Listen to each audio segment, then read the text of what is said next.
All right, we will go ahead and call the meeting to order. We do have a quorum. It's 4:07. So we will start with the minutes from the May meeting. I did a quick look through those. I did not see anything that needs corrected, but I will entertain any corrections or a motion to approve. I'll make that motion. Second. All right, we have a motion and a second, an approval of the May minutes. All those in favor say aye. Aye. Any opposed? All right, minutes are approved. We will move on next to the staff introduction of Sophia Myers. Hello, everyone. I am Sophia, the new Fund Development Manager. I come to Fort Wayne Animal Care and Control from the Fort Wayne Zoo. I was on their development team, definitely a little more robust program than what we have here. So I am excited for the new challenges and dipping my toes into aspects of fundraising that I have yet to touch in my career. So, yeah. Welcome. Yeah, welcome aboard. Excited to have you. Thank you. Look forward to working with you. All right, we will go ahead and move on then to the reports, and this is from April and May. So we'll kick it over to Amy Jo. Perfect. Yes.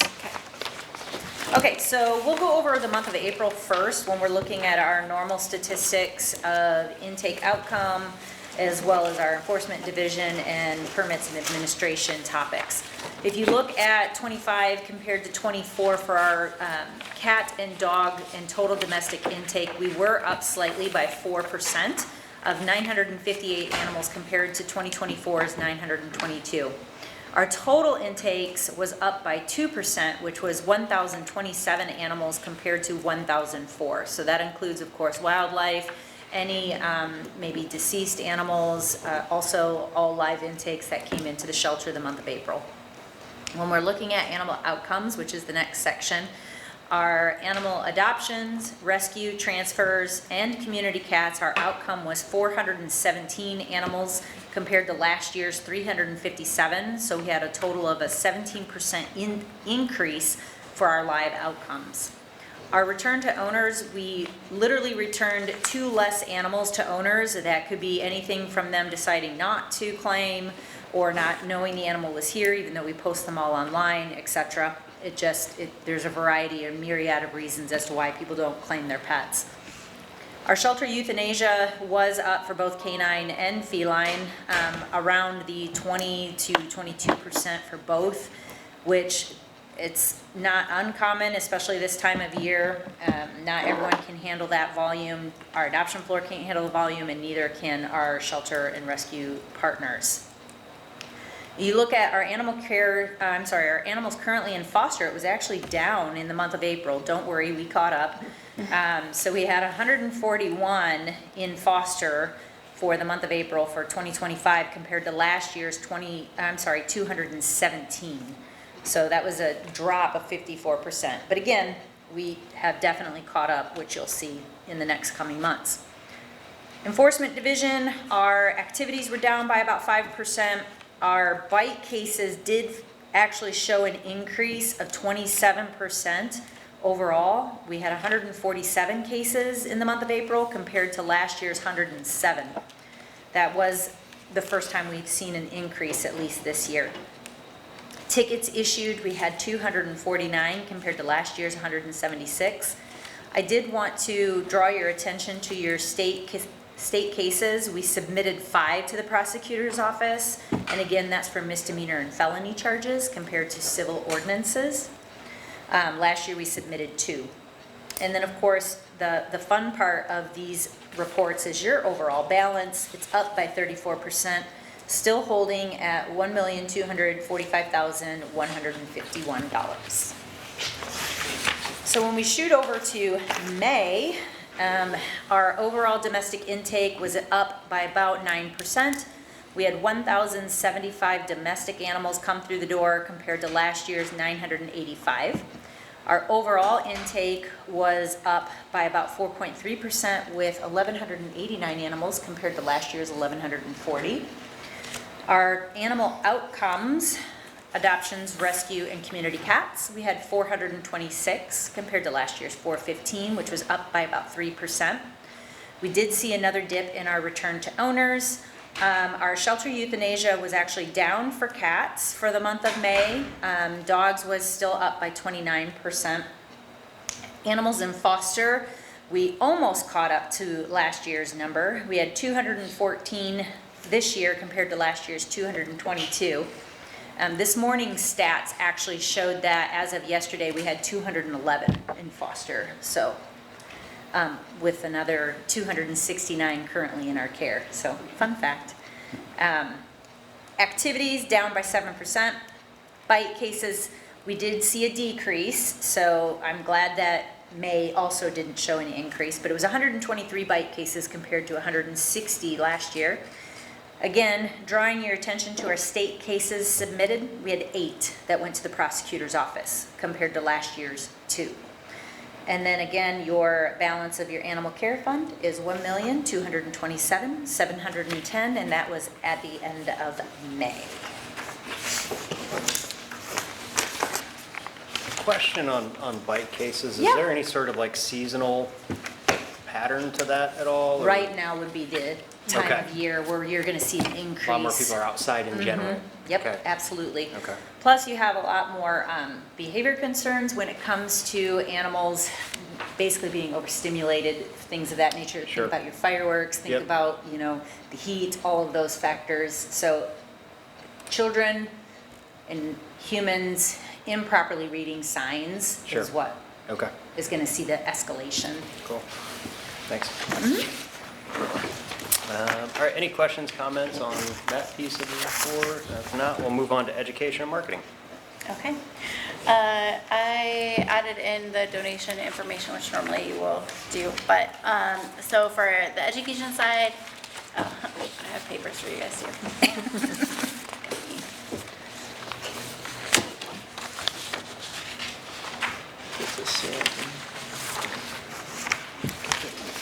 Okay, I might have made extras, I don't know, did I give you them? Perfect, thank you. Yep. Okay, so it's been busy in humane education. The camp started the first week of June, minus the weeks with holidays. We've been hosting kids every week. We're currently in week 4 of camps and have our largest groups. We have 20 campers this week. It's been fun. With the larger groups, we also have an increased number of teen buddies that are helping, but typically it's 4 that we have for each week. The increase in campers is actually a change that we recently made just to test the waters. Delaney and I were able to take a visit to Humane Society of West Michigan. When I went to the APAG conference earlier in the year, that was somebody that I had met at the conference, and they were doing so many more kids than we were. And they have camps that are themed and just a lot of different things that they do there. So we made a trip out there and definitely gained some insights and realized that we could at least handle 20 kids. So we'll see how that goes this week and be able to report back on that, but I think it'll be fine.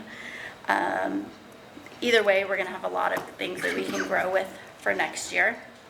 On our weeks that we have holidays, we have opened up classroom visits. So we did host one classroom here at the shelter, and then I believe sometime in July, we will be going to a shelter for a shelter visit. So we typically have those, maybe even up to once a week during normal school year times. But over the summer, it's really limited with the camps and limited staff that we have for that. So last month, we just did one of them.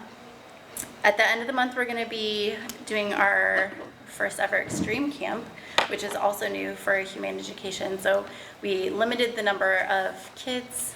We did reach out to the city, and they're allowing us to use a passenger van. So we'll have 15 total seats available, 12 campers, 3 staff members. It will be seasoned staff. So it's myself, Delaney, and then our paid camp counselor for the year that will be attending with that.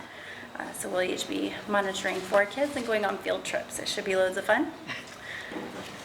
We've been out and about a lot over the last 2 months. I missed the last one, so just catching up on that. But with the outreach, I think it has really benefited some of our programs. Specifically, we had more registrations for camp, and then we've also had a lot of registrations, increased number, I guess, for Read to the Animals.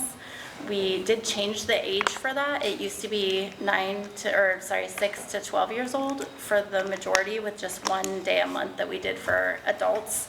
We just took the age limit off of there and put a specific time frame. So from 5:30 to 6:30 is reserved for people that are above age 12. So that has actually done really well. The camp slots with the extra outreach have been much fuller, so we're seeing a lot of spaces filled with that and people coming in to read over the summer. So we hope that continues. For the donation event side, obviously we have Sophia now, yay. She's been jumping right into things wherever she can. I even pulled her into camp week 1 because I needed the help. She jumped right in and did great.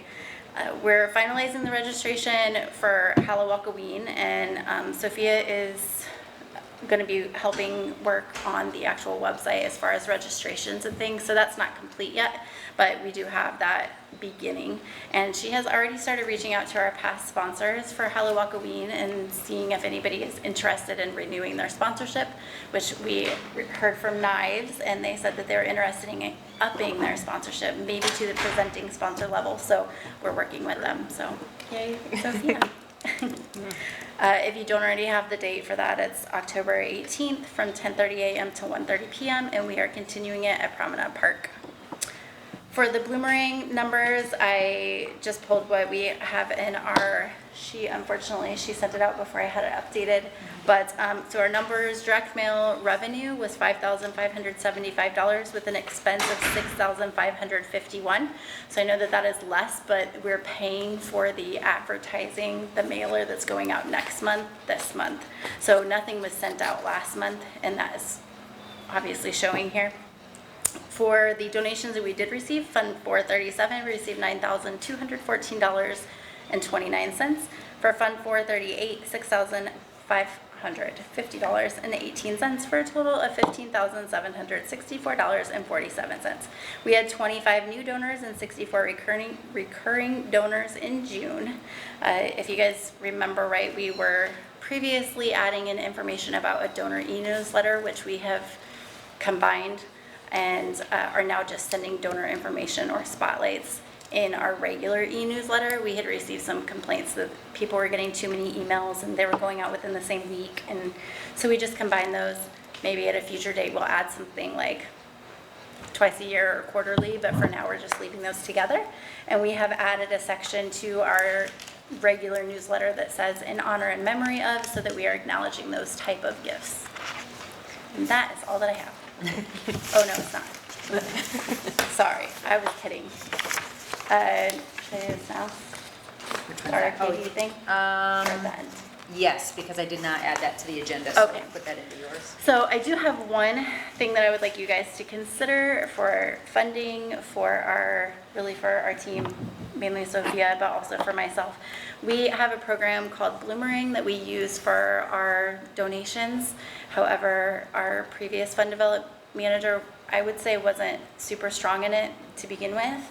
I don't have very much experience other than doing basic letters and whatnot. And with the holiday coming up, I feel like it would be really beneficial that we purchase one-on-one sessions. They said that we can get the 2 of them and they can be recorded so we can watch them again. We can come up with the questions that we want and the reports that we want to know how to do. And then that way Sophia and I can use those specifically to make sure that we're ready for the upcoming holiday season and that we're able to pull the correct reports. So there is a discount for a prorate of that for $515 for 2 sessions. So that would allow us to do one, make sure that we are testing it, using it, know everything that we need, and then really develop what we need before the holidays. So that is my request for you guys. I didn't make any copies of that, but if anybody wants to see it, there's the pricing. How long are each of those sessions? 1 hour. 1 hour. And they said that they would reach out to us and talk ahead of time to help us develop like what would work best. Okay. So they would talk to us and say, you're probably going to want this and this, and then they'll walk us through it all. Perfect. So it's $515 total for 2 sessions. Mm-hmm. Okay. There is a more expensive option of 4 sessions, but I think the 2 sessions would probably work. But the 4 sessions is $750. And you feel the 2 sessions is, I think the 2 sessions Is it would good? be okay. Like Okay. we have staff that has basic knowledge of it. Can we start with the 2 and? Yeah, I'm sure we we can could do always that. come in, Mhm. okay. Yeah. Any thoughts, questions, comments from commissioners? I'm okay with it. Okay. Well, then I will turn this into a motion. I would move the approval of $515 to cover the cost of 2 Bloomerang sessions as professional development for our staff. All right, we have a motion and a second. All those in favor say aye. Aye. Any opposed? Okay. 4-0 passes. You've got some dollars, so good luck and Excellent. hope everything goes well with that. And great to see that you're wanting to just see how we can squeeze the most value out of that system, so appreciate that. Cool. One quick question on the marketing. I was looking at the outreach and media numbers. Looks like May was like a really big month maybe for Facebook. Am I interpreting that correctly? Was there like just a, was there anything we can attribute that to, or? I didn't print the updated one today. So, yeah, sorry, is June not on there? No, She sent that no. out before I had a chance to update. We Yeah. don't, since we're only reporting up through May, I don't include Oh. those numbers until we're actually reporting. Okay, Yeah. perfect. So, and it's good thing. I just wasn't sure if there was anything that was like, oh, there was one post that really took off, or there was We a. definitely had Bissell. I would have to double check with Delaney to see if she remembers Okay. something specific. Sure. But I know Okay. that the Bissell Save the Date or Empty Okay. the Shelters event was going on during that, so there's a lot of So that- interaction with those. Okay, cool, awesome. Yeah, I was just curious. Looked like great numbers, so, all right, thank you. All right, anything else on education or marketing? All right, let's kick it over to volunteers. All right, should be fairly short. May, we had 1,380 hours, which was ahead of May of last year, so 2 months in a row we're back over last year's hours. Overall, well-staffed, a couple openings early in the week for laundry. Outside of that, we're pretty full for volunteers, but I already know I have some different things going on with school, and we're gonna have some kids going off to college and stuff like that, so still taking in every application. We had a couple groups in May. We had Target and Verizon in. And I'm trying to think exactly what we did. I know we made enrichment and a lot of cat blankets in one of them, and I believe Verizon helped us with some outside pickup as well. We did some property pickup. Upcoming, we have Department of Revenue for Indiana, some of them coming in. three people. Meyer will be here tomorrow, and USI Insurance is coming up for a volunteer event. So I haven't compared that what we had last year, but we've had a lot more groups in this year. It's been really nice, a lot more reoccurring ones. Only other thing is Saturday, September 13th is our Volunteer Foster Appreciation event. So you guys would all be welcome to come. If you do want to know, let me know. Right, we have 3 food trucks booked, and we're just going to kind of go back to just getting people together to hang out. We have games planned with the working with Emily and Gina on that as well. But yeah, we'll just be here on our property and a little more laid back. Last year we did a baseball game. Before, we've done some things where we've rented places to go, which have been nice, but that's an extra expense, so we'll keep it at home. What's the time on that? 11:30 to 2:30 is our tentative time at the moment. Cool, thank you. And we can send an email out too. Yeah, if nothing else, I might try and swing by and just say thanks to some folks. Yeah. Yeah, cool. Any questions, comments regarding volunteers? Okay. All right, with that, I would entertain a motion to approve the April and May reports. I'll make it. Second. All right, we have a motion and a second to approve the reports. All those in favor say aye. Aye. Any opposed? All right, those are approved, and we will move on to new business. Okay, so as you can all see, we are recording our commission meetings. This is in response to Indiana House Bill 1509. So we will be recording all of our meetings. The only time we will not be required to record them is if we have to go into an executive session. Those do not have to be recorded. We also have House Enrolled Act number 1167. So both of those acts are talking about agenda updates as well as recording requirements. So also our agenda has been updated. It will now display who our commission members are, the appointing body, as well as their term expirations, as well as where the public can find our recordings. So currently we're using a standard video camera. Tina will export them and put them on our YouTube channel. The state law requires us to keep them for 90 days. So after that, the recordings can be deleted if we want, or archived however we want to choose it. So we will not be required to do live stream, but we are required now to go ahead and record these as of July 1st. So that's the update on that. Okay, good news. Well, not good news, but Elizabeth Schultz had put us in her estate upon her passing, and she actually passed prior to her mother. Her mother has now passed and released her estate to us. So I'm not sure like what the verbiage was in her estate that stated basically not now kind of thing. But after a long drawn out process with Charles Schwab and the Port Controller's office, they were able to get those mutual funds and IRAs transferred to us in the total amount of $24,187.16. I think it came in 3 separate checks. So that estate has now been closed. So we obviously appreciate Elizabeth Schultz and her, leaving us in her will. I do not have any history as to why she chose us, no adoptions, no nothing. So I'm glad we made an impression on her. So, okay. I know that last time I provided this update to you, it was of interest. So Lisa recently sent out, as you may have seen on the director's chat, I think it just went out yesterday or today? Yesterday. So the recording of the director's chat went out, and in there was a kudos from Lisa Kane, our deputy director over field operations. And she had given a shout out, obviously, to all of our ACOs, the med team, Laura, Dr. Reby, and Dr. Jen for our state case investigations and what all goes into that. So in the video, you're going to hear me talk about some statistics, but I wanted to make sure that we put this in our commission meeting as well, because it's something that I think a lot of people don't quite understand. So in 2025, we submitted so far 23 state-level criminal cases for animal abuse and neglect. 14 individuals have so far been sentenced for animal abuse and neglect, ranging from a Class A misdemeanor and a Level 6 felony. However, I want to clarify that of those 14 people sentenced, only 3 of them were cases from 2025. The rest were from previous cases. So I'm sure PJ and Aaron can relate to this. Cases take a while, so to go through the process. So 3 of the 14 were actual cases from 2025. Everyone else was a prior year submitted case.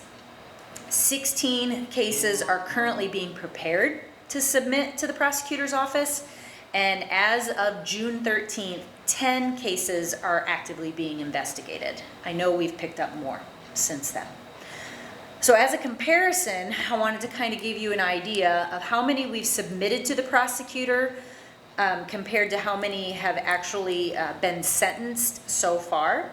So in 2021, we submitted 14 cases to the prosecutor's office and we received 12 sentences. In 2022, we submitted 21 cases, 11 had received a sentence. In 2023, we had 11 new cases submitted to the prosecutor's office. 16 were again sentenced. So again, you're going to have some bleed over from the previous years. In 2024, we had 32 cases submitted to the prosecutor's office and we had 16 sentenced. So it doesn't seem like a lot, but in the grand scheme of things, it actually is. It's a lot. That means that these were elevated cases that definitely were egregious enough that we had to get more in depth, we had to perform necropsies, or we had to do no animal ownerships, or you name it, it was probably done. So it was a big kudos for the staff and all the hard work on these difficult cases. It's not something we want to celebrate, but it's definitely something that we are trying to share more. Tina and I had come up with a tentative plan along with Lisa. We will be adding something to our website that's actually going to be public so people can see who's been sentenced and why they've been sentenced. So that'll be in the near future, not until after camps. It cannot happen right now. It cannot happen now. I get like an hour and a half break each day. Yes, Like, and she's to do like all the things. frantically getting things done. So again, I just wanted to kind of update you on our state cases. And those are in addition to our regular city ordinance violations. Okay, so adoption Saturdays. We soft launched a second Saturday adoption beginning in May. So we're now open the first and the third Saturday of the month. And we're trying it out, seeing how that all looks. Jeff was gracious enough to go back and track how many adoptions we did physically in the building during adoption Saturdays for 2024. That means we were only open the first Saturdays of the month, okay? So in 2024, a total of 57 animals for the entire year of 2024 was adopted on a Saturday. So total number, 57 throughout the year. We have, I guess I should have asked you, no, I bet you did it and it's just on the next page. Look at you go.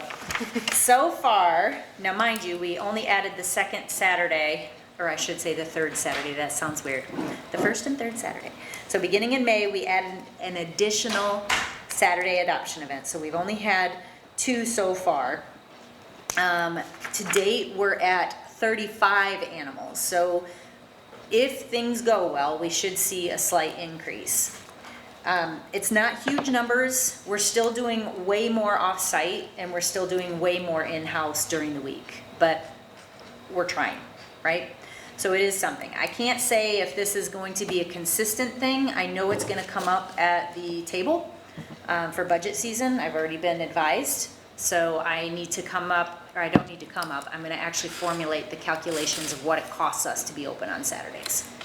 Yeah. I was going to ask something along those lines to, you know, how many adopted animals on a Saturday makes it worth it? And I know there's some challenge in Yes. trying to figure out what that really means or how that works, but Right. I think that metric could be helpful. Yes, I do For too. sure. When I was looking at just, like I said, just yesterday's number, we took in 66 animals yesterday. Okay? Yeah.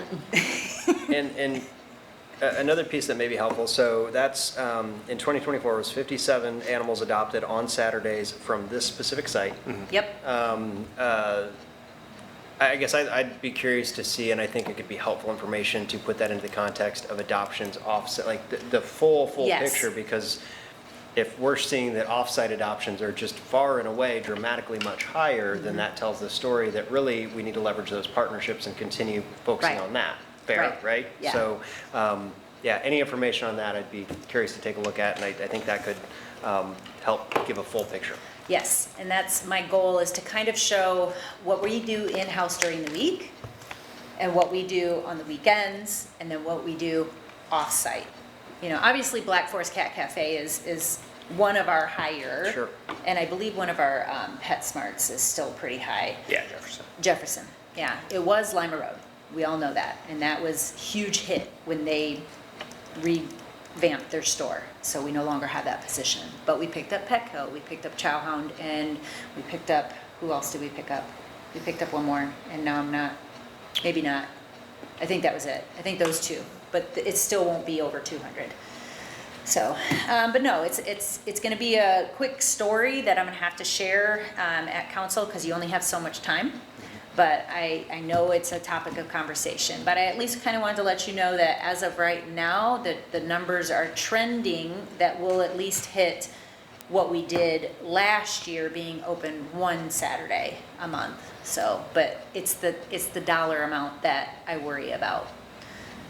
But, yeah, because when I was here for Adoption Saturday in May, we did 3 adoptions but we took in over 20 animals. Now, not over the counter, thankfully, because we weren't open, but that's what the officers were bringing in. So it's hard. It's hard to balance, But they're gonna be bringing them in. regardless. Yeah. Regardless. Right. So, yeah, it's a hard balance, you know? It's like, what is that magic number? What is that magic formula? So, but as we're open more, the public still won't necessarily understand that they can't just Right, walk in with the stray cat or the unsurrendered dog that they no longer want. right. So, and we don't have the staff on adoption Saturdays to cover that. No. So that's why the numbers of how much it costs us to run a full adoption day is gonna matter. So yeah, so we're doing that. Okay, speaking of budget, it is currently being prepared. The 2026 budget is due on July 21st. That is the general fund budget. The commission budget will be ready for you in September. So that is when I'll present what you guys hopefully will fund for 2026. So I just wanted to kind of give you an update that you'll see those numbers in the September meeting. Okay. The next thing I wanted to share for old business is the update on body cameras. We have purchased these 6 body cameras, 6 spare batteries, 6 body cam holders, a 12-port charging downloading bank, and 2 single charging downloading units. We soft launched 4 to 5 officers testing and providing feedback, but beginning July 7th, which was this past Monday, everyone is required to wear their body cameras when they come on duty. So how it works right now, since we have 12 officers, you know, you have the first shift come in and they're wearing theirs, and then as they're coming off the field, the second shift officers will take theirs. We're looking at more opportunities for grants to get the other officers their own, and we're also trying to get home docking stations. Because we'll have so many officers like log in from their home to go straight to a call. Well, right now what they have to do is they have to come back to the shelter to get that body camera, and then they can go out in the field. So we have partial shifts right now that they're like, hey, I responded directly to the field, I didn't catch those first couple calls. So we're working on that. I did talk to Chief Caudell, and he said he can't add us to their body camera purchases, but he gave me a couple ideas for some potential grant opportunities to look at. The response so far, the quality of the body camera is just like PD's, so it's very good, especially at night, which is nice. One officer already noted the difference in the demeanor with citizens. It was more positive, so I was happy to hear that. As soon as they saw the body camera, their demeanor changed. So, and in fact, one of our officers said, I actually got invited inside. I never get invited inside. I just heard that at their staff meeting upstairs. So hopefully it'll be a good trend. We tried to explain to the officers that the whole reason for body cameras was, number one, to make sure that we are showing that everything that we do is legal and within our confines of our ordinance, as well as to ensure that we're capturing those immediate evidence situations that we need. So, so far it's been good. They did have a couple questions like, do we have to wear them for this type of call? But basically we're saying if you are exiting your vehicle, you're turning it on, which I believe is pretty much what your officers are doing as well. So, and yeah, now we're just hoping that the officers make sure that they're verbalizing things correctly and all the fun things, and turning off anything when they get into their vehicle, so. How much of an inconvenience is it for them to share that camera? What do you mean? Oh, it is. Yeah, it's, Yeah. I mean, right now it is, but it's still really new. It's just this week that they've launched it, so we're just trying to work out those hiccups. But I know that Tina's been in contact with Estella and Sean. and Sean. Sean is from Fort Wayne Police Department, and she's the one that helps with grants for them and their equipment. And then Estella is for the city-wide grant administrator, and she's helping with the federal type grants. She's charting all of them. What she was saying Sophie and I met with her. What she was saying was that there was some issues with multiple departments from the city of Fort Wayne competing for the same grant, and they can't award to multiple, so they would have to just choose one. And since some might need a grant approval more than another, or their ask was more relevant, then she was sorting through that. So she may say, somebody else is applying for this grant that you're interested in, you can't apply for it because their need is greater, or something along those lines. So that is kind of what her position is. Yep.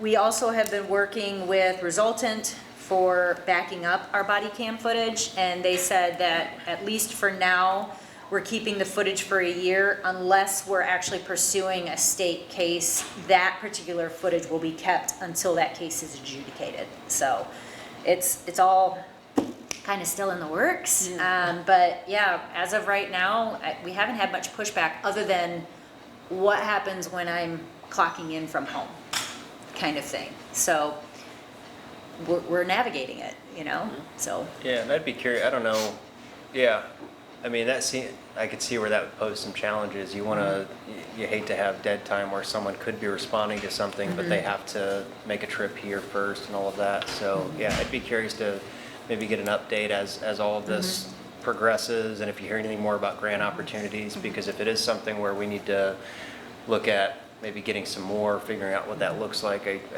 want to have that conversation when it makes sense. And we are also including at least 2 cameras, I believe, a year in our CIP when it comes to equipment replacements and upgrades for our officers. So we're putting those into our CIP as well. So kind of along the same lines as our vehicle equipment, Right. all Yep. the things. So it's just we wouldn't be able to do it all at once. Yeah. But yeah, we'll definitely keep you updated on it. Is there any way you can roll the cost of those into the lease of the vehicles? Okay. Nope. A lot of the stuff that we used to put in the lease, they've removed because they're like, why are we paying X amount of interest on, I got you. yeah. So, but we used to do a lot of that. And they're like, nope, you got to take it out and put it in your 5200s because it's a supply, not a service, you know, that kind of thing. And it's also not over whatever the threshold is, $5,000, et cetera. Gotcha. Yeah.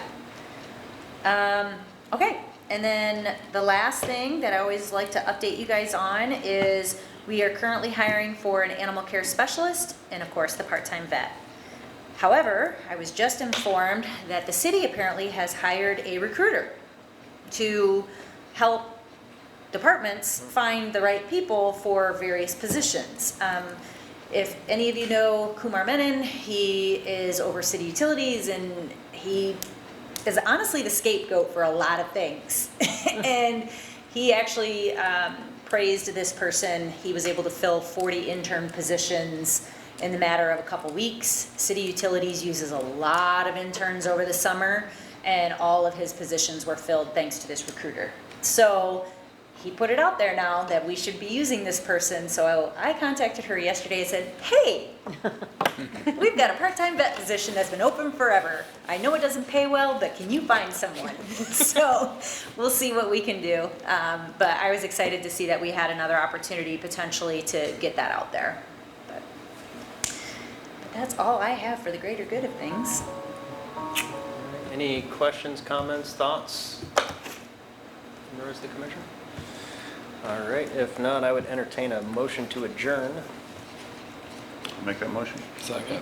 All right, we have a motion and a second to adjourn. All those in favor say aye. Aye. Any opposed? All right, we are adjourned.